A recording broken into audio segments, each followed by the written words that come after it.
मला सांग, अगदी लहानपणीची खेळाची तुझी पहिली आठवण काय गं? की लहानपणी सर दोरीवरच्या उड्या मी म्हणजे माझ्या शाळेमध्ये तरी पहिली असायची दोरीवरच्या उड्या मारण्यामध्ये. बरं. आणि ना आपण कॉम्पिटिटिव्ह खेळावं म्हणजे स्पर्धेमध्ये खेळावं हे कितव्या वर्षी साधारण तुला लक्षात आलं?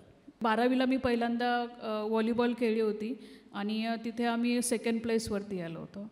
पण तू व्हॉलीबॉल पुढे पुढे चालू नाही ठेवलंस? मी व्हॉलीबॉल जवळजवळ 7 वेळा महाराष्ट्राला व्हॉलीबॉलमध्ये रिप्रेझेंट केलं. पण काही एक ॲक्सिडेंट झाला सडनली आणि मला माझा तो गेम स्टॉप करावा लागला. जो मेजर माझं ऑपरेशन झाल्याच्या नंतर जेव्हा डॉक्टरांनी सांगितलं की आता तुला स्पोर्ट्ससुद्धा थांबवावं लागेल. अरे बापरे, इतकं सांगितलं? येस. आणि फायनली करिअर तर स्पोर्ट्समध्ये करायचं होतं आणि ते थांबवणं शक्य नव्हतं. 1 वर्षाची मी पूर्ण रिकव्हरी घेतली आणि त्यानंतर बरेचसे गेम्स चेक केले की आता कुठल्या गेममध्ये मला माझं करिअर करता येईल. कारण ऑलरेडी मी माझे वयाची 18 वर्ष क्रॉस केलेली होती आणि कुठल्या पण स्पोर्ट्समध्ये जाताना एक जे बॉडीचं अडॉप्शन असतं ते वयानुसार वाढत जातं. तर मी माउंटेनिंग फील्डविषयी विचार केला आणि जेव्हा औरंगाबादला पहिल्यांदा गेली बरेचसे मला ट्रेक्स करायला मिळाली. मी ते केल्याच्या नंतर एक वेगळा आनंद असायचा. आणि जेव्हा मी व्हॉलीबॉल खेळत होते तेव्हा प्रत्येक वेळेस मला स्पर्धक माझ्यासमोर असायचा. पण जेव्हा मी निसर्गामध्ये जाते तर तिथे मला प्रत्येक वेळेस माझ्या स्वतःशी स्पर्धा करावी लागते. ज्या पण काही माझ्या लिमिटेशन्स आहेत त्या प्रत्येक वेळेस मला मोडून पुढे जावं लागतं. सो या कारणासाठी मी ॲडव्हेंचर फील्डमध्ये आले. शिक्षणही तू त्याच्यातच घेतलंस 12वी नंतर? सर मी BA केलं आणि त्यामध्ये स्पेशलायझेशन माझं फिजिकल एज्युकेशनमध्ये होतं. कारण स्पोर्ट्समध्ये यायचं हे तर कन्फर्म होतं. आणि जे माउंटेनिअरिंगचे कोर्सेस आहेत ते आपल्या महाराष्ट्रामध्ये तर नाही आहेत. इंडियामध्ये 4 ठिकाणी होतात. तर ऑनलाईन चेक केलं आणि एके ठिकाणी ॲप्लाय केलं आणि लकीली माझा नंबर तिथे लागला. कुठे कुठे? मनालीमध्ये Atal Bihari Vajpayee institute. Basic course केला. बेसिक कोर्समध्ये लकीली मला A ग्रेड मिळाला. मग त्यानंतर ॲडव्हान्स कोर्ससाठी ॲप्लाय केलं. ॲडव्हान्स कोर्स मी नीममध्ये केला उत्तराखंडमध्ये. आणि हे सगळं करत असताना बऱ्याचशा एव्हरेस्ट क्लायमर्सला भेटायला मिळालं. हां, तिथे कुठेतरी ते येस सर. पेरलं गेलं का? Yes sir. आणि तिथूनच एव्हरेस्टच्या दिशेने मग एक विचार करायला सुरुवात केली. आता एव्हरेस्ट म्हणजे हा अगदी उत्तुंगच आहे. त्याच्यासाठी अनेक समिट्स तू पार केलीस. पहिलं महत्त्वाचं समिट कुठलं होतं? पहिली मोहीम? मी 2004मध्ये पहिल्यांदा केदार डोम एक्सपिडिशन आहे. प्री एव्हरेस्ट एक्सपिडिशनसाठी ते केलं जातं. पण जेव्हा फर्स्ट टाईम जेव्हा हिमालयात गेली होती तर त्यावेळेस एव्हरेस्ट हा डोक्यामध्ये नव्हता. फक्त उन्हाळ्याची सुट्टी कुठेतरी घालवायची म्हणून ती हिमालयामध्ये जाऊन घालवली. आणि तो एक्सपिडिशन खूप चांगलं झालं. पण माझं समिट झालं नाही त्यावेळेस. 21,000 मीटरवरनं मला वापस यावं लागलं. आणि वापस येताना बऱ्याचशा गोष्टी जाणवल्या. जवळजवळ 2 दिवस मला एकटीलाच राहावं लागलं कारण संपूर्ण टीम माझ्यापासून समिटसाठी वरती गेलेली होती. आणि त्या 2 दिवसामध्ये मला शेअरिंग करण्यासाठी आजूबाजूला कोणीच नव्हतं. कारण तर त्या ठिकाणापासून मला सेल्फ टॉकिंग करण्याची खूप सवय लागली. सो हे सेल्फ टॉकिंगचा इवन आत्ता पण मी ती गोष्ट करते आणि त्या गोष्टीने खूप जास्त फायदा झाला आहे. म्हणजे स्वतःशी प्रामाणिक राहण्याचा एक मार्ग म्हणून तू या सेल्फ टॉकिंगचा उपयोग करतेस आजही. Yes sir. मग पहिलं समिट कुठलं केलंस? मी जेव्हा बेसिक कोर्ससाठी गेली आणि त्यावेळेस पहिलं माझं क्षितिधार नावाचं माउंटन होतं जे की 17,000 फीटवरती आहे. आणि तो माझा पहिला समिट होता. तुम्ही जेव्हा सुरुवात करताना की आता ते समिट आहे आपल्याला जायचं आहे तिकडे, सुरुवात करताना मनात काय सेल्फ टॉक काय असतो? आता मी याला किलिमंजारोचं एक्सपिडिशन केलं. ॲमेझॉन जंगल आहे तिथे जवळजवळ मला 2 दिवस एकटीलाच फिरावं लागलं. म्हणजे माझा गाईडसोबत असायचा पण तो म्हणजे त्यांचं असं म्हणणं आहे की या ठिकाणी माणूस जास्तीत जास्त एकांत होतो आणि ती अनुभूती सर्वांनी घ्यायला हवी. मी 2 दिवस पूर्ण त्या जंगलामध्ये एकटीच होती. आणि ऑब्वियस त्या ठिकाणी पुढे काय करायचं आहे, आत्ता आपण काय करतो आहे, मागच्या लाईफमध्ये आपण काय केला, ह्या सगळ्या गोष्टींचं एक आय मीन पूर्ण उजळणी झाल्यासारखी व्हायची. आणि फ्युचरमध्ये काय काय करायचं ह्या सगळ्या गोष्टी त्या सेल्फ टॉकिंग आणि प्लस वॉकिंग मेडिटेशनमध्ये ह्या सर्व गोष्टी व्हायच्या. म्हणजे वॉकिंग मेडिटेशनमध्ये टॉकिंग मेडिटेशन. Yes sir. हां, आता एव्हरेस्ट आता आपण करायचं आहे आणि त्यासाठी आपली तयारी झाली आहे हे तुला साधारण कधी ती जाणीव झाली ग? 2014मध्ये पहिल्यांदा मी एव्हरेस्टसाठी क्वालिफाय झाली. पण क्वालिफाय होणं म्हणजे काय असतं? जे कोर्सेस आहेत basic course, advance course, rescue course आणि प्लस सोबतच 6,000 मीटरची ॲटलिस्ट 5 ते 6 पीक्स तुम्ही क्लाइंब केलेली असावीत. आणि ही पीक्स क्लाइंब केल्याच्या नंतरच तुम्हाला IMF परमिशन देते की तुम्ही एव्हरेस्टसाठी क्वालिफाईड आहात. हां. आणि जेव्हा 2014ला पहिल्यांदा असं समजलं की मी एव्हरेस्टसाठी क्वालिफाय आहे, पण मी जेवढं पण काही एव्हरेस्टविषयी ऐकलं होतं आणि वाचलं होतं, तर मी स्वतःला त्यासाठी प्रिपेअर समजत नव्हते. आणि एव्हरेस्ट 2च कारणामुळे अवघड मानला जातो. एक तर तिथे असणारं ऑक्सिजनचं प्रमाण आणि त्यासाठी लागणारा एक्स्ट्रीम एन्ड्युरन्स. आणि ऑब्वियस त्यावेळेस माझ्यामध्ये तो नव्हता. आणि 2014ला ही माहिती मिळाली. त्यानंतर जे एव्हरेस्टवरचं वातावरण आहे तो एका सेकंदाला देखील सडनली ते बदलत राहतं. आज जे या मिनिटाला जे वातावरण आहे, ते पुढच्या मिनिटाला ते वातावरण नसणार आहे. तर या वातावरणाशी मला स्वतःशी कसं जुळवून घेता येईल, आणि हे असे बरेचसे प्रश्न होते. त्यानंतर मग एक मिशन आखलं, मिशन गो फॉर 7 समिट, ज्यामध्ये जी जगामध्ये 7 खंड आहेत, त्या 7 खंडातील 7 सर्वोच्च शिखर सर करायची. आणि या शिखर सर करण्यामागचा एकच हेतू होता की ही प्रत्येक शिखर सर करताना ऑब्वियस वेगवेगळ्या खंडामध्ये आहेत, आणि प्रत्येकाचं वातावरण, उंची, तिथे लागणाऱ्या टेक्निकल स्किल्स ह्या सगळ्या वेगवेगळ्या असतील, आणि ह्या नक्कीच मला माझ्या एव्हरेस्टसाठी उपयोगी पडतील. मग आता एव्हरेस्टसाठीची पात्रता फेरी झाली, पण तुझ्या असं लक्षात आलं की तुझ्याकडूनच तेवढी तयारी झालेली नाही आहे. मग तू तयारी करायला सुरुवात केलीस म्हणजे काय काय केलंस? 2014ला एव्हरेस्टच्या बेस कॅम्पला जाऊन आले. कारण असं म्हणतात की एव्हरेस्ट क्लाइंब करण्याच्या अगोदर त्याच्या बेस कॅम्पला जाऊन यायला हवं. कारण तिथपर्यंत जाण्यासाठी तुमची काय काय तयारी असते, आणि तिथे गेल्याच्या नंतर जी एव्हरेस्टची भव्य दिव्यता आहे ती पाहिल्याच्या नंतर एक मोटिवेशन मिळतं की तुम्हाला कशी पुन्हा तयारी करायची. 2014ला एव्हरेस्टचा बेस कॅम्प झाला. त्यानंतर लागलीच ऑस्ट्रेलियाचं कॉन्टिनेंट केलं. 16पर्यंत एका वर्षामध्ये 3 कॉन्टिनेंट झालेली होती. आणि 2016ला म्हणजे जेव्हा फिक्स झालं की आता 2017ला मला एव्हरेस्टला जायचं आहे, तर 2015 म्हणजे डिसेंबरमध्ये 2015 डिसेंबरला मला कळलं की आता ठीक आहे, आपण 17ला ट्राय करू शकतो. जानेवारीपासून 2016 जानेवारीपासून माझं ट्रेनिंग शेड्यूल सुरू झालं, आणि रोजचं जवळजवळ मला एक 6 तासाचा वर्कआउट करावा लागायचा. 6 तास? 6 तासाचं काय वर्कआउट असायचं त्या वर्कआउटमध्ये? सर 3 तास तर फिजिकल ट्रेनिंग असते, सकाळी 5 ते 8 आणि संध्याकाळी सेम 5 ते 8. आणि संध्याकाळच्या सेशनमध्ये जसं मुलगी असल्यामुळे अप्पर पार्ट वीक आहे, त्यामुळे मला स्ट्रेंथवरती काम करायचं. मॉर्निंगच्या सेशनमध्ये माझं कार्डिओ इंड्युरन्सवरती वर्कआउट होतं. संध्याकाळी जिममध्ये 1 तास स्ट्रेंथ ट्रेनिंगसाठी जातं. त्यानंतर शेवटचा 1 तास फिजिओसाठी जातो, फिजिओथेरपी.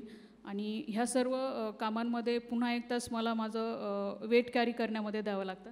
तर मागच्या 2014पासून मी स्टील आत्तापर्यंत मी सगळीकडे पायी जाते. आणि हे पायी जाण्याचं रिझन हेच होतं की ह्या बाकीच्या सगळ्या वर्कआउटमध्ये मला माझ्या खांद्यासाठी काम करायला वेळ मिळत नव्हता.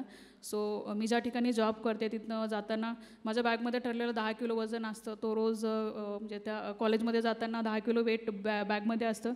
15 मिनटं कॉलेजमध्ये जायला लागतात, आणि कॉलेज संपल्याच्या नंतर माझ्या घराच्या बाजूलाच मार्केट आहे. पूर्ण मार्केटला एक चक्कर मारायची आणि नंतर घरी जायचं. तर त्यासाठी 1 तास, म्हणजे असे ठरलेले 6 तास वर्कआउट. 10 किलो वजन घेऊन? येस सर, पाठीवरती सर. अच्छा, मग डाएटसाठी काही वेगळं करायला लागलं? आहारासाठी? बरोबर सर, कारण जेव्हा 2014ला पहिल्यांदा ठरवलं की एव्हरेस्टला जायचं, तर ऑब्वियस सगळ्यात पहिले बंधनं आणि ती खाण्यावरती. कारण मी किती जरी फिजिकल वर्कआउट केलं, पण बॉडीच्या नीड्स सगळ्या ह्या फूड्स डाएटवरती डिपेंड असतात. तर पहिलं आलं की कोल्ड्रिंक्स घ्यायच्या नाही कुठल्याच प्रकारच्या, एनर्जी ड्रिंक नाही. फास्ट फूड पहिले बंद झालं. स्पोर्ट्समध्ये असल्यामुळे सुरुवातीपासूनच त्या सवयी नव्हत्या. तर मॉर्निंगला जेव्हा 3 तासाचं हेवी वर्कआउट होतं, आल्याच्यानंतर कंपल्सरी 4 अंडी खावीच लागतात. ब्रेड बटर जाम आहे ते पण खावंच लागतं. त्यानंतर एक फ्रूट कुठलं तरी, एक ज्यूस कंपल्सरी. आणि जेवणामध्ये जास्तीत जास्त प्रोटीन कसं घेता येईल ते मॉर्निंगच्या जेवणामध्ये. आणि संध्याकाळी कंपल्सरी नॉनव्हेज असतं, रेड मीट असतं. ॲटलिस्ट 250 ग्राम डेली माझ्या बॉडीमध्ये जातं. एव्हरेस्टची मोहीम ही खर्चिकसुद्धा असते, त्यासाठी काय केलं? सर जेव्हा डाएटचा पार्ट पूर्ण झाला, फिजिकल फिटनेस पूर्ण झाला, आणि कुठलं पण एक्सपेडिशन 2 कारणामुळे सक्सेस किंवा फेलियर होतं. एक तर आहे वेदर कंडिशन, आणि सेकंड आहे मिळणारी स्पॉन्सरशिप. तर पहिल्या एक्सपेडिशनला अगदी म्हणजे बराच त्रास झाला, कारण ची अमाऊंट जवळजवळ 25 लाखाची होती. आणि मी ज्या फॅमिलीशी बिलॉंग करते तिथे एवढी अमाऊंट मिळणं पॉसिबल नव्हतं. आणि जेव्हा स्पॉन्सरशिपसाठी मार्केटमध्ये उतरलो, तर म्हणजे मराठवाड्यामध्ये ह्या गोष्टींसाठी पाहिजे तसा अवेअरनेस नाही आहे. आणि जेव्हा मी असं सांगायचे की मी असं एक्सप्लोरेशन करते, तर 99% प्रत्येक ठिकाणी नकार यायचा की जेव्हा तुम्हाला चांगली नोकरी आहे, सगळ्या गोष्टी आहेत, तर म्हणजे स्वतःचा जीव धोक्यात घालून एवढे पैसे का पे आणि करायचे. दुसऱ्याचे पैसे कशाला? Yes sir. हां. मग मग शेवटी एक 6 लाखाचं मला बाहेरनं फंड्स मिळाली आणि गव्हर्नमेंट जॉबला असल्यामुळे जवळजवळ एक 15 लाखाचं लोन काढलं. फॅमिलीमधनं काही पैसे मिळाली आणि असं फायनली एक 25 लाख तयार केली आणि मी एव्हरेस्टला जाऊन आली. आपण म्हणतो ना सगळी सोंग आणता येतात, पण पैशाचं सोंग आणता येत नाही. ते पैसे उभे करणं याच्यासाठी तुझं कुटुंब त्रासातूनच गेला असाल नाही गं? Yes sir. तो माझा पहिला अटेम्प्ट होता कारण मी एव्हरेस्टवरती 2 वेळा जाऊन आले. माझं सबमिट फक्त 170 मीटरवरनं राहिलं 2017ला. 20 मेला मी एव्हरेस्टच्या कॅम्प 4ला होते, ज्याला डेथ झोन नावाने ओळखलं जातं. 21 तारखेला मला समिटसाठी जायचं होतं, पण नासाचा रिपोर्ट आला की आजचं वेदर खराब आहे, तुम्ही एकतर खाली जा, अदरवाईज इथेच थांबून तुम्ही वाट पहा वातावरण तयार होण्याची. डेथ झोन जो एव्हरेस्टचा डेथ झोन आहे त्याला डेथ झोन म्हणण्याचं रिझन की त्या ठिकाणी कुठल्याही प्रकारचं बॉडीचं अक्लमटायझेशन होत नाही. म्हणून तुम्ही जे पण काही जेवण करता ते पचत नाही. तिथे ऑक्सिजन नाही आहे, तुम्हाला सप्लिमेंटल ऑक्सिजन वापरावं लागतो. आणि तिथे रात्रीचं टेम्परेचर -50 to 60 तिथे नॉर्मल आहे. जो वाऱ्याचा वेग असतो जवळजवळ 170 ते 200 तिथे नॉर्मल आहे. आणि जर त्या ठिकाणी बॉडीचा कॉन्टॅक्ट जर डायरेक्ट एअरमध्ये आला, हवेशी आला, एकदम फ्रोझी एअर असतात, त्या हवेशी आला तर तो बॉडीचा जो पण काही पार्ट हवेशी आला तो विदिन सेकंद तो पार्ट फ्रोज व्हायला सुरुवात होतो आणि काही तासाच्या नंतर तो पार्ट आपोआप गळून पडतो. फ्रॉस्टबाईट होते. Yes sir. सो 20 तारखेला मी जेव्हा तिथे पोहोचले आणि मी ज्या कंडिशनमध्ये एव्हरेस्टला गेले होते, कारण 25 लाख जमा करणं म्हणजे हे माझ्यासाठी सेकंड एव्हरेस्ट होतं आणि तो फायनली पूर्ण केलं आणि त्या हाईटवरनं वापस येणं हे माझ्यासाठी शक्य नव्हतं. सो मी तिथे मी 21 तारखेची वाट पाहून 22 तारखेला मी ट्राय करायला असं ठरवलं. आणि जे पण काही ऑक्सिजन असतात 25 लाखाच्या पॅकेजमध्ये मला फक्त 6 ऑक्सिजन्स होती आणि ती मला सांभाळून वापरायची होती कारण मला जास्तीत जास्त ऑक्सिजन माझ्या समिटसाठी ठेवायचं होतं. आणि कॅम्प 4ला मी जवळजवळ 2 दिवस राहिली, म्हणजे 48 तास मी तिथे काढली. 48 तासामध्ये एक शेर्पाचं आणि माझं कॅल्क्युलेशन होतं की 3 तास ऑक्सिजन घ्यायचा आणि त्यानंतरचे 2 तास विदाऊट ऑक्सिजन राहायचं. सो 48 तास ती तशी निघाली आणि लिटरली आम्ही दोघंजण एखादी डेड बॉडी पडेल या अवस्थेमध्ये आम्ही आमच्या टेंटमध्ये होतो. कारण जेव्हा आपण सी लेवलमध्ये असतो पर डे आपल्याला 2400 कॅलरीज लागतात जनरल माणसाला. ॲथलीट असेल तर त्याला 3200 कॅलरीज लागतात. पण एव्हरेस्टच्या डेथ झोनमध्ये तुम्हाला पर डे 10,000 कॅलरीज 10,000 कॅलरीज तुमच्या बर्न होता. तुम्ही बॉडीची कुठलीही मुवमेंट करा अदरवाईज ना करा, तेवढ्या कॅलरीज तुमच्या बॉडीमधनं बर्न होणार. आणि त्या ठिकाणी कुठल्याही प्रकारचं जेवण मिळत नाही. म्हणजे एव्हरेस्टचा बेस कॅम्प सोडल्याच्या नंतर जेवण हा प्रकारच नाही आहे. 22 मेचा दिवस आला आणि त्या दिवशी सांगितलं की आजचं वेदर ठीक आहे आणि तुम्ही क्लाइम्बिंग करू शकता. 22 तारखेला रात्री आम्ही तयार झालो, 9:30ला सुरुवात केली. बाल्कनीमध्ये पोहोचलो. बाल्कनी अशी जागा जिथे ऑक्सिजन चेंज करण्याचा शेवटचा पॉईंट आहे, त्या ठिकाणी माझं ऑक्सिजन चेंज झालं आणि पुन्हा क्लाइम्बिंगला सुरुवात केली. साऊथ रिज आहे ते साऊथ रिज क्रॉस केलं, त्यानंतर साऊथ समिटपर्यंत पोहोचलो. त्यानंतर पुन्हा खालून फोन आला की आजचं वेदर एक्स्ट्रीम खराब असणार आहे आणि तुम्ही खाली वापस या.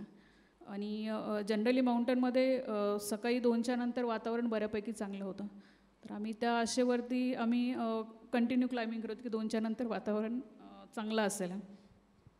2 झाले, 3 झाले, 4 वाजले, पण वातावरणाची तीच कंडिशन होती. जो साऊथ समिटचा पार्ट येतो त्यानंतर येतो Hillary step first, second, third आणि त्यानंतर समिट येतं. मी हिलरी स्टेपच्या फर्स्ट स्टेपवरती होती आणि तिथे आर्चसारखा पार्ट आहे. त्या आर्चच्या पार्टमध्ये मी स्वतःला फिक्स केलेलं होतं, मी आणि माझ्या शेर्पाने. माझा ऑक्सिजन चेंज करण्यासाठी आम्ही तिथे थांबलो होतो. आणि माझी जी काही टीम होती त्या दिवशी आम्ही 21 जण समिटला होतो. माझी टीम माझ्यापासून अर्धा तास पुढे चालत होती आणि सडनली एवढा जोराचा अवलांच आला आणि विदिन सेकंद पूर्णच्या पूर्ण टीम त्या रोपसहित खाली आली. आणि स्टील ती पर्सन आत्ता पण मिसिंग आहेत. आणि जेव्हा हे सगळं डोळ्यासमोर दिसतोय आणि त्या हाईटवरती जिथे तुम्हाला ऑक्सिजन अजिबातच मिळत नाही, तिथे एक ब्रेन आणि बॉडीचं कम्युनिकेशन होत नाही. सगळ्या गोष्टी कळत होत्या पण काय चाललं हे समजत नव्हतं. पुन्हा कंटिन्यू क्लाइम्बिंगला सुरुवात केली की ठीक आहे, इथपर्यंत आलो आहे, हार्डली तासाभरामध्ये माझं सबमिट होईल. पुन्हा क्लाइम्बिंगला सुरुवात केली. जवळजवळ -80 क्रॉस झालेलं होतं. आणि हे ॲक्युरेट मी यासाठी सांगते, बॉडीमध्ये GPS कनेक्ट असतं वॉचमध्ये, प्रत्येक वेळेस तो हाईटचं आणि वेदरचा रिपोर्ट त्या वॉचमध्ये येत असतो. पुन्हा क्लाइम्बिंगला सुरुवात केली. त्यानंतर विंड स्पीड एवढी जास्त झाली की तिथे आमच्या दोघांना आम्ही चालणं पॉसिबलच नव्हतं. आणि त्यानंतर आली डिसिजन घेण्याची वेळ, आता कंटिन्यू करायचं की स्टॉप करायचं. त्यानंतर शेर्पाने सांगितलं ठीक आहे तुला कंटिन्यू करायचं, विदिन अर्ध्या तासामध्ये आपण समिटला पोहोचू, पण वापस आणण्याची जिम्मेदारी माझी नसेल. एक तर कंडिशन अशी होईल तुझे कुठलं तरी बॉडी पार्ट जातील, अदरवाईज आपल्या दोघांना पण तिथेच राहावं लागेल. सो लाईफ महत्त्वाचं होतं. तिथनं डिसिजन घेतला आणि आम्ही खाली आलो. जेव्हा खाली आले त्यावेळेस ऑब्वियस एव्हरेस्टवर न जाण्याचा ते एक आय मीन त्या गोष्टींचा त्रास खूप जास्त होत होता. आणि जेव्हा म्हणजे ज्या कंडिशनमध्ये मला रेस्क्यू केलं गेलं कॅम्प 2वरनं काठमांडूला आणलं आणि ॲडमिट केलेलं होतं. मी ICUमध्येच होती. रेनहोल मेसेनियर नावाचे क्लाइंबर आहेत. ब्रह्मांडामधले जेवढे काही माउंटन्स आहेत ते त्यांनी विदाऊट ऑक्सिजन क्लाइंब केलेली आहेत. आणि ते मला सडनली भेटण्यासाठी आले. आणि हे एव्हरेस्ट समिटपेक्षा माझ्यासाठी खूप मोठी गोष्ट होती, कारण एवढा मोठा माणूस भेटायला येणं म्हणजे मी कधी स्वप्नामध्ये पण विचार केला नव्हता. आणि जेव्हा ते आले भेटले आणि त्यांना कळलं की त्या दिवशीच्या जो पण काही डिझास्टर झाला त्यामधले त्या दिवशी 21 जणांपैकी फक्त 2च जण जिवंत राहिलेले आणि त्यामध्ये एक मुलगी पण होती आणि ती इंडियन. कारण जनरली फील्डमध्ये इंडियन क्लाइंबरविषयी तेवढं चांगलं बोललं जात नाही. तर त्यांनी जेव्हा चौकशी केली, सगळ्या गोष्टी विचारल्या आणि माझी अभ्यास मानसिक धडपड सुरू होती या सगळ्या गोष्टींमध्ये. त्यांनी एकच प्रश्न विचारला की ह्या सगळ्या तुझ्या एक्सपेडिशनमध्ये तुझं बेस्ट सक्सेस काय होतं. माझ्या डोळ्यासमोर फक्त मी डेथ झोनमध्ये 48 तास काढली, पण त्यांनी एकच सांगितलं ज्या पण काय कंडिशनमधनं तू बाहेर आली, तू जिवंत राहते हे तुझं सर्वात मोठं सक्सेस आहे. तर ऑब्वियस ती खूप मोठी प्रेरणा होती. आल्याच्यानंतर जी पण काही माझी बॉडीची अवस्था होती ती खूप वाईट होती. आय मीन पूर्ण फेस बर्न झालेला होता. जाताना मी 60 किलोची होती, जेव्हा वापस आली तर फक्त 40च किलो होतं. जेव्हा घरच्यांनी माझी अवस्था पाहिली, इवन माझ्या टीमनी पण माझी अवस्था पाहिली की मेंटली खूप जास्त डिस्टर्ब झालेली होती. आणि जो 2 ते 4चा टायमिंग आहे जो मी ज्या हाईटवरनं वापस आले होते, 3 महिने रोज रात्री 2 ते 4 ह्या टायमिंगमध्ये मी कंपल्सरी जागी असायची. आणि म्हणजे तो टायमिंग झोपच यायची नाही. कारण जेव्हा मी वापस आले तर बऱ्याचशा काही गोष्टी बोलल्या गेल्या की पर्सन लूजर आहे, तो कॅपेबल नव्हता त्या ठिकाणी जाण्यासाठी. आणि त्याच वेळेस आमच्या टीममधला एक मुरादाबादचा क्लाइंबर आहे, तो डेड झाला. आणि तो पर्सन डेड झाला तेव्हा त्याच्या नावाच्या मागे शहीद लागलं. आणि आता मी यावर्षी एव्हरेस्ट सबमिट केलं, माझ्या नावाच्या मागे एव्हरेस्टर लागतं आहे. आणि मागच्या वर्षी मी सबमिट केलं नाही, पण ज्या उंचीवरनं मी खाली वापस आले त्यानंतर माझ्या नावाच्या मागे लूजर लावला गेलं. तर ऑब्वियस ही कंडिशन म्हणजे मनाने खूप जास्त मी खचून गेलेली होती. पण माझा फ्रेंड सर्कल आणि फॅमिलीचा एवढा पॉझिटिव्ह सपोर्ट होता की 3 महिन्यामध्ये ह्या सगळ्या गोष्टींवरती मात करून पुन्हा मी 4थ्या महिन्यामध्ये तयारीला सुरुवात केली. क्या बात आहे. बरं, आता परत फंडरेजिंग, परत फिटनेस असं सगळं करत 18 साली आत्ता तू कधी औरंगाबाद सोडलंस? जेव्हा फर्स्ट अटेम्प्ट झाल्याच्या नंतर पुन्हा ट्रेनिंग शेड्यूल सुरू झालं आणि लकीली त्याच काळामध्ये मला छत्रपती अवॉर्ड मिळाला, जो की महाराष्ट्रामधला माउंटेनिंग फील्डमधला मुलीला पहिल्यांदा मिळालेला. अवॉर्ड मिळाल्याच्या नंतर डायरेक्टली जे पण काही डोनर्स होते, स्पॉन्सर होते, ते डायरेक्टली मीच फोन करून विचारायचे तू केव्हा जाणार आहेस आणि जाणार असेल तर आम्हाला सांग, आम्हाला देखील मदत करायची आहे. असा हा फरक झाला यावेळी? Yes sir. आणि चांगले स्पॉन्सर्स मिळाले आणि फायनली 1 एप्रिलला मी औरंगाबादवरनं एव्हरेस्टसाठी गेले. बरोबर. ह्या वेळेला बेस कॅम्पला गेलीस तेव्हाचा बेस कॅम्प कसा होता? मागच्या वर्षी ॲक्च्युली मागच्या वर्षीचा एव्हरेस्ट पाहिलेला खूप सुंदर होता, कारण मी तो पहिल्यांदा पाहत होती. आणि यावर्षी मी फक्त फॉर्मॅलिटी पूर्ण करण्यासाठी केली होती. सो ऑब्वियस त्यामध्ये म्हणजे बेस कॅम्पमध्ये काही नवीन नव्हतं, पण जे खुंबू ग्लेशियर आहे बेस कॅम्पच्या नंतरचा पहिला पार्ट, तो पूर्ण बदललेला होता. कारण ज्या ठिकाणी पहिले 3 ते 4 लॅडर्स होते, लॅडर्स मीन्स डोंगराची दरी क्रॉस करण्यासाठी काही सीड्या लावलेल्या असतात, यावर्षी ते लॅडर जवळजवळ 24 लॅडर्स एकमेकांना कनेक्ट झालेलं, असं एवढे आय मीन बर्फांच्या दऱ्या वाढल्या होत्या. ऑब्वियस मी समजेल की हे ग्लोबल वॉर्मिंगचा खूप जास्त इफेक्ट आहे जो की हिमालयावरती पडतो आहे. आणि सगळ्यात जास्त ॲक्सिडेंट हे खुंबू ग्लेशियरमध्ये होतात. तर खुंबू ग्लेशियर पूर्ण बदललेलं होतं. कॅम्प 1वरनं कॅम्प 2ला जाताना ज्या पण काही बर्फाच्या दऱ्या आहेत तर त्या सडनली कधी पण फाटतात. आणि असं सांगता येणार नाही की ही दरी कधी फाटेल. आणि जस्ट एक दरी मी क्रॉस करत होते, सडनली ती क्रॉस करायला गेले आणि ती दरी फाटली. विदिन सेकंड जवळजवळ मी 50 फूट खाली पडली होती. पण माझं एकच गोष्ट होती की माझी सेफ्टी बॉडीला लावलेली होती, त्यामुळे त्या सीडीसहित मी खाली होते. आणि जवळजवळ अर्धा तास मी खाली होते. आणि आम्हाला गळ्यामध्ये एक विसल घालायला देतात कंपल्सरी, कारण थंडीमध्ये गेल्याच्या नंतर आवाज निघत नाही बॉडीमधनं. सो विसल वाजवली, माझा शेर्पा माझ्या मागेच होता.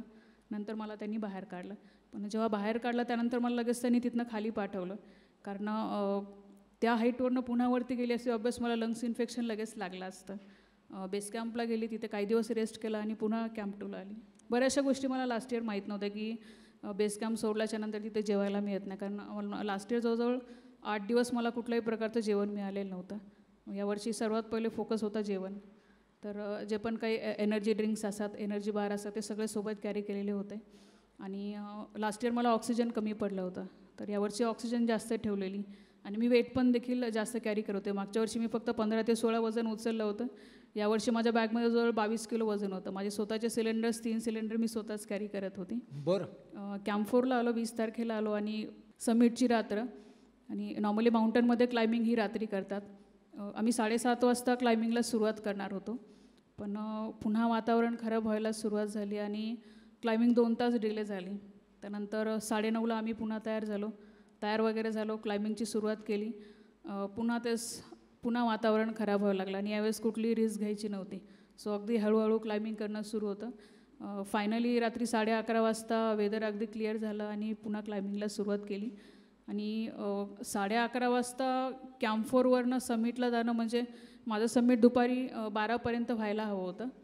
पण मी ज्या स्पीडने जात होती त्या स्पीडने म्हणजे सकाळी मी 8 वाजता सबमिट केलं. आणि साऊथ समिटला पोहोचले आणि तिथनं मग हिलरी स्टेप लागते. येस सर, साऊथ समिटवरनं हिलरी स्टेपसाठी जाण्यासाठी निघालो. तर माझा जो ऑक्सिजन सिलेंडर होता, तसं जे रेग्युलेटर होतं तो ब्लॉक व्हायला सुरुवात झाली होती, कारण फ्रोझी एअर कंटिन्यू वाहत असते. सो शेर्पाने ते रेग्युलेटर काढलं आणि त्याला क्लीन करण्याचा प्रयत्न केला. लास्ट इयर मी ज्या आर्चमध्ये अडकली होती, अगदी त्याच आर्चमध्ये आम्ही पुन्हा थांबलो, कारण उभे राहण्यासाठी ती सेफ जागा आहे. आणि तो क्लीन करत होता सडनली, कारण एव्हरेस्टवरती जाण्या आणि येण्याचा रस्ता एकच आहे. एक क्लाइमर पास झाला, त्याचा धक्का लागला आणि ते रेग्युलेटर खाली पडलं. आणि त्या हाईटवरती दुसरं रेग्युलेटर मिळणं मीन्स नाहीतच जमा होतं. आणि रेग्युलेटर खाली पडला, त्यानंतर 10 सेकंद काहीच कळलं नाही की आता होते काय नेमकं, कारण लास्ट इयर पण याच हाईटवरनं आपण वापस जातो आणि यावर्षी देखील तीच कंडिशन असेल. पण शेर्पाला सांगितलं की नाही, मी क्लाइम्ब करेल आणि जे पण काय असेल, जगेल व असेल ती माझी जिम्मेदारी असेल. तिथनं खाली सॅटेलाईटवरनं कंपनीला फोन केला, असा इश्यू झालेला आहे आणि मी माझी क्लाइम्बिंग कंटिन्यू करते, काही जरी झालं तरी मीन्स त्याला शेर्पा जिम्मेदार नसणार आहे. आणि शेर्पा ही सगळी माझी अवस्था पाहत होता. तो म्हणे एक काम करू, 10 मिनटं तू ऑक्सिजन घे, 10 मिनटं मी ऑक्सिजन घे. आणि असं शेअरिंगमध्ये ऑक्सिजन घेत आम्ही समिटवरती पोहोचलो.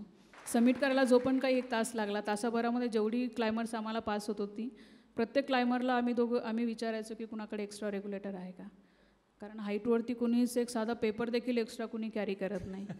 सो जेव्हा समिटला पोहोचलो, ऑब्वियस माझं रडणं सुरू झालेलं होतं. पण रडणं ॲक्च्युली दुसऱ्या कारणामुळे होतं, कारण मला माहीत नव्हतं त्यानंतर मी जगेल की वाचेल, कारण त्या ठिकाणी रेग्युलेटर मिळणं पॉसिबल नव्हतं. आणि ऑब्वियस ज्याच्याकडे रेग्युलेटर आहे तो जिवंत जाणार ही म्हणजे सरळ कॅल्क्युलेशन होतं. आणि मी शेर्पाला कुठलंच प्रेशराईज केलं नाही की ते सिलेंडर रेग्युलेटर मला दे आणि तू खाली जा, कारण शेवटी तो पण ह्युमन आहे, ऑब्वियस कॅपॅसिटीज वगैरे आहेत. पण कंडिशन मी ती स्वीकारलेली होती, जे पण काय असेल आता ते फेस करायचं आहे. जेव्हा समिटला गेलो, फोटोज वगैरे काढली आणि विदिन सेकंद पूर्ण फ्लॅशबॅक डोळ्यासमोरून गेल्या वर्षीचा. येस सर, गेल्या वर्षीचा. आणि पण तो समिटचा आनंद मिळाला नाही, कारण ज्या दिवशी 23 मेला मी एव्हरेस्ट सोडला आणि 24 मेपासनं आत्ताच्या 20 मेपर्यंत रोज रात्री म्हणजे जवळजवळ 362 वेळा मी एव्हरेस्ट क्लाइम्ब केलेला. पण जसं माउंटनमध्ये समिट करण्यापेक्षा तुम्ही सुखरूप खाली वापस येणं देखील तेवढंच महत्त्वाचं आहे, कारण जो पण तुमचा आनंद आहे तो सेलिब्रेशनमध्ये तुम्हाला जर घ्यायचा असेल तर तो ऑब्वियस खाली येण्याशिवाय ऑप्शन नाही आहे. आणि खाली उतरायला सुरुवात केली आणि जो पण काही ऑक्सिजन बॉडीमध्ये स्टोअर झालेला होता तो ऑक्सिजन वापरणं सुरू होतं. फायनली एव्हरेस्टच्या सेकंड हिलरी स्टेपला मीन्स खाली उतरत होतो आणि त्या ठिकाणावरनं सडनली एक क्लाइंबर पास झाला आणि शेर्पाने विचारलं की तुझ्याकडे रेग्युलेटर आहे का? तो म्हटला आहे, माझ्याकडे 3 रेग्युलेटर आहेत. आणि म्हणजे त्या ठिकाणी रेग्युलेटर मिळणं मी स्वतःचा तो एक पुनर्जन्म मानते. कारण एक कंडिशन आहे की पूर्ण पृथ्वी जरी तुमच्या अपोजिट असेल, एक कुठली तरी एक पॉझिटिव्ह शक्ती असते जी तुम्हाला कंटिन्यू सेव्ह करत असते. मे बी ती शक्ती माझ्यासोबत होती त्या दिवशी. त्यानं रेग्युलेटर दिलं आणि त्यानंतर पुन्हा मी खाली चालायला सुरुवात केली. साऊथ समिटला मी येऊन पोहोचली होती. लंग्स इन्फेक्शन लागलं होतं कारण त्या हाईटवरती विदाऊट ऑक्सिजन राहणं मीन्स एक खूप मोठा मूर्खपणा पण होता आणि ती खूप मोठी घेतलेली रिस्क होती. आणि चालायला पुन्हा सुरुवात केली. काही हाईटवरती आल्याच्यानंतर मला थोडंसं फिरायला लागलं, चक्कर यायला लागले. मी शेर्पाला बोलले की मला असं होतं आहे, मी एक 10 मिनटं रेस्ट करते, त्यानंतर आपण कंटिन्यू डिसेंड करू. मी खाली बसले आणि त्यानंतर जेव्हा मला जाग आली, माझ्या आजूबाजूला 3-4 शेर्पा गोळा झालेले होते. नंतर जेव्हा टायमिंग पाहिला, जवळजवळ मी तासाभरापासून तिथेच पडलेली होते आणि ती टीम मला रेस्क्यू करण्यासाठी आली होती. कारण माउंट एव्हरेस्टवरती रेस्क्यू फक्त शेर्पा थ्रूच होतो, कारण त्या ठिकाणी कुठल्याही प्रकारचं चॉपर किंवा विमान उडत नाही. फक्त एव्हरेस्टचा कॅम्प 2 अशी जागा आहे जिथे चॉपर येते, त्याच्यावरती चॉपर उडत नाही. जेव्हा ती शेर्पांची टीम आली, जो पण काही ज्या पर्सनला रेस्क्यू करायचं त्याला स्लिपिंग बॅगमध्ये बांधलं जातं, जसं आपण डेथ बॉडीला बांधतो. त्या बॅगमध्ये मला बांधलं गेलं आणि काही सेफ्टी अँकर्स असतात, सेफ्टी अँकर सगळी लावली आणि माझा ठरलेला सेफ्टी अँकर तो मी अटॅच केला. 2 जणं पुढे चालणार, 2 जणं मागे आणि मी मध्ये चालणार, असं म्हणजे ठरलेलं होतं की आता असं करतच आपल्याला खाली उतरायचं आहे. सडनली एका शेर्पाचा बॅलन्स गेला आणि जी पण काय स्लिपिंग बॅग होती त्या स्लिपिंग बॅगच्या आतमधनं मी खाली घसरले आणि जवळजवळ 100 मीटर मी खाली घसरत आली. आणि 100 मीटर 90च्या अँगलला 100 मीटर खूप जास्त होती आणि प्रत्येक 100 मीटरवर रोप बांधलेले असतात, त्यामुळे ते डिस्टन्स लगेच लक्षात येतं. 100 मीटर जेव्हा मी खाली घसरत आली तर ऑब्वियस स्वतःला वाचवण्याचा प्रयत्न मी करत होती आणि ते 100 मीटरवरनं जिथे रोप स्टॉप होतो तिथे एक मोठा दगड होता, त्या दगडाला येऊन मी अडकल्याच्या नंतर पहिले एक स्वतःला फिक्स केलं, गुडघ्यावरती बसली आणि ग्लोव्ज काढली माझी आणि डोळे साफ करण्याचा प्रयत्न केला, कारण डोळ्यामध्ये आईस गेल्यासारखं मला जाणवत होतं. आणि त्या सगळ्या गोंधळामध्ये माझे ग्लव्ज हरवले, कारण त्या हाईटवरती हवा एवढी कंटिन्यू सुरू असती, प्रत्येक वस्तू तुम्हाला ती स्वतःच्या बॉडीला अटॅच करावी लागते आणि त्या गोंधळामध्ये ते माझं लक्ष राहिलं नाही त्या गोष्टीवरती. जेव्हा स्नो ग्लासेस काढले तर त्यामध्ये आईस गेलेला होता. मग तो आईस काढून पुन्हा तो गॉगल घातला, फक्त डोळ्याला थोडंसं चुंचून झाल्यासारखं जाणवत होतं आणि पुन्हा आम्ही खाली उतरायला सुरुवात केली. पण आता फिक्स केलं होतं की आता रेस्क्यूची गरज नाही, मी माझं चालेल, कारण 100 मीटर खूप जास्त होतं, कारण ऑलरेडी ज्या कंडिशनमधनं वापस येत होती पुन्हा मला कुठली रिस्क घ्यायची नव्हती. आणि कॅम्प 4मध्ये मी संध्याकाळी 7 वाजता पोहोचले. माझा शेर्पा सगळ्या टेंटमध्ये जाऊन फर्स्ट एड विचारत होता की कुणाकडे काही आहे का, पण फक्त एक छोटंसं एका फॉरेनरकडे एक आय ड्रॉप मिळाला, ती माझ्यावर झालेली फर्स्ट ट्रीटमेंट होती, फर्स्ट एड होतं. आणि पूर्ण रात्रभर मी त्या त्रासामध्ये ती पूर्ण रात्र काढली, कारण डेथ झोन जो कॅम्प 4 आहे त्याला डेथ झोन म्हणायचं एक असंही रिझन आहे की त्या ठिकाणी माणसं झोपेमध्येच मरतात आणि माझ्या पुढे कंडिशन होती, जर मी झोपली तर जाणार आणि जर जागी राहिली तर हे पेन सहन करावे लागणार. अशा दोन्ही कंडिशन्स होत्या, पण तिथे पार्टनर खूप जास्त मॅटर करतो. माझा शेर्पा जो की मागच्या वर्षी 2017ला पण माझ्यासोबत होता आणि तोच शेर्पा मी यावर्षी कंटिन्यू केला होता. तर आमच्या दोघांचं कॉर्डिनेशन एवढं चांगलं होतं, 10 मिनटाला तो मला जागे करायचा, 10 मिनटं तो झोपायचा, पुढच्या 10 मिनटं मी त्याला जागे करायचे, नंतर मी झोपायचे. असं करत करत शेवटी ती रात्र टळली आणि आम्ही खाली उतरायला सुरुवात केली. पण जेव्हा सकाळी उठले, कॅम्प 4वरनं कॅम्प 3ला आले आणि जेव्हा कॅम्प 2ला उतरायला सुरुवात केली तिथे लिटरली मला पूर्ण दिसणं बंद झालं होतं, कारण स्नो ब्लाइंडनेस झालेला होता. आणि मग काय शेर्पाच्या खांद्यावरती हात देऊन कॅम्प 2ला पोहोचलो. जेव्हा कॅम्प 2ला आलो, खुंबू ग्लेशियरजवळ पोहोचले, चॉपर आला, त्यांनी मला रेस्क्यू केलं. तिथनं काठमांडूला शिफ्ट करणार होते, पण त्या दिवशीचं वातावरण एवढं जास्त खराब होतं की काठमांडूला विमान न जाता लुकलाच्या अलीकडे एक फाकडिंग नावाचं गाव आहे, त्या गावामध्ये ते विमान येऊन थांबलं. आणि त्यानंतर जवळजवळ 3 दिवस वातावरण एवढं जास्त खराब होतं की कुठल्याही प्रकारचं विमान तिथनं उडालं नाही. आणि ते 3 दिवस मी एका रूममध्येच होतो आहे. जेवण माझ्या फक्त ठरलेले अंतर होते की जे की मी म्हणजे इनडायरेक्टली मी आंधळी झालेली होती, कुठल्याच गोष्टी दिसत नव्हत्या, बाहेरच्या जगाशी संपर्क तुटलेला होता. आणि खाली अभ्यास सबमिट झाल्यामुळे सगळीकडे अगदी आनंद उत्सव सुरू होता. आणि मी फोन वगैरे सगळं बंद केले की नाही आता यांना कुणाला सांगणं पण नको आणि कुठली गोष्ट नको. फायनली 3ऱ्या दिवशी वेदर क्लिअर झालं आणि मग मला काठमांडूला शिफ्ट केलं. आणि मग हळूहळू दृष्टी परत आली. सर काठमांडूला 10 दिवस होते. 10 दिवसानंतर मग दिसायला लागलं. माझा एव्हरेस्टला जाण्यावरचा फोटो आणि मी एव्हरेस्टवरनं आल्याच्या नंतरचा शेवटचा फोटो. एव्हरेस्टच्या शिखरावरती तू आयुष्याचा कोणता धडा गिरवलास? जन्म आणि मृत्यूच्या मधला जो पण काही पार्ट आहे, ज्याला आपण लाईफ म्हणतो, तो फार महत्त्वाचा आहे सगळ्या यशापेक्षा. जीवनातला सगळ्यात महत्त्वाचा धडा या जगामधल्या सर्वात उच्च अशा स्थानावरती तू गिरवलास. क्या बात आहे. Thank you so much. जोरदार टाळ्यांनी आपण तिला उत्तेजन देऊया.